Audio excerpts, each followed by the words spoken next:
if you win your seat on Thursday, you're going to spend the next 5 years tormenting the Tories. You've promised them that.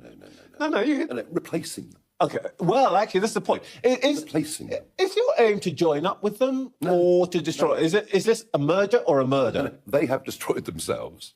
They're only being held together by an electoral system. And by the way, this time next Sunday, you will be discussing how unfit for purpose absolute first past the post is, I promise you, because Labour are going to win a vast number of seats on not a very big share of the vote. And you'll probably find people like us with many, many, many millions of votes will win seats, but nowhere near as many, perhaps, as we deserve. We have, now I've been back a month. It's a month tomorrow that I've been back doing this, all right? We've built up, we've now got 60,000 people paying with 25 quid. We've got a mailing list. Okay. Well over 200. What I'm going to do, not just in Parliament, but out in the country more importantly, we're going to build a mass movement for real change. Okay. Well, look, this mass movement, I want to ask you about its character. As you said, we've known each other a while, and I want to put this to you personally, so give me a moment to explain it. Sure. I know intuitively when somebody doesn't like me because of my colour. That's not you. No. I don't think you care much about those things. But actually, I wonder if you're doing something worse than that. You have a political project, which is to destroy Conservative and all of that. No. It's a positive project. Yeah. No, you've got a project.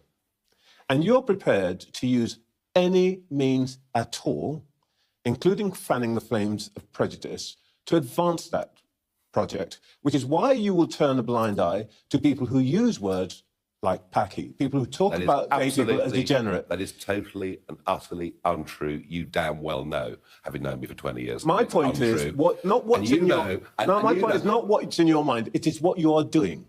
Well, say that after today, right, when we launch the biggest donor to our campaign and the new star of our party, and you'll see a lot of this man in politics. Say that to Zia next week. You're going to tell me you got a nation donor. Yeah. That's not my point. My point is that the Reform project is a purely cynical project, which is prepared to turn a blind eye to prejudices of its supporters who come in off the road into the office with their Afghanet-style things, and you don't mind that because you've got this bigger project in your mind, and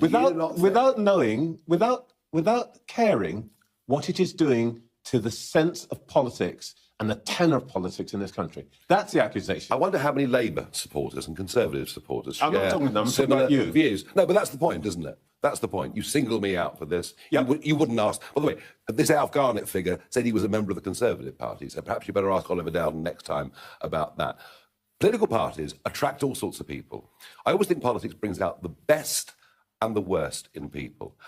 And I'm not fanning the flames of anything. I want unity in this country. I am worried that through diversity, through inclusion, through all these agendas that are being pushed, our schools, critical race theory, we're not bringing people together with this, we're dividing people. I want to live, Trevor, in a country that is literally colourblind. I couldn't care less what colour you are. I'm not interested in what sexuality you have. Let's treat everybody equally. That is my agenda. Are you still in the place where you said to me several years ago that you would get rid of anti-discrimination legislation because you think it's divisive? Very. Terrible. Awful. And what we're doing in our schools, telling young white kids... Seriously? What we're doing in our schools, telling young white kids they're oppressors and young black kids they're victims, is truly dreadful. Let me just finally ask you this. I'm going to put this as polite as I can because I just say we've known each other. Yep. We treat each other with respect. Do you ever think that you are inviting people with evil and malign intent, with a nod and a wink, to come under your banner because you have this bigger cause, but what they want to do is essentially get rid of people like me? Do you know how many people in this country genuinely have malign intent? It's minute. It's absolutely minute. Let's stop being so horrible. What? Let's stop being so horrible about the people of this country. We are the most decent people on earth, and I won't hear other. Nigel Farage, thank you very much. We will no doubt carry on this conversation.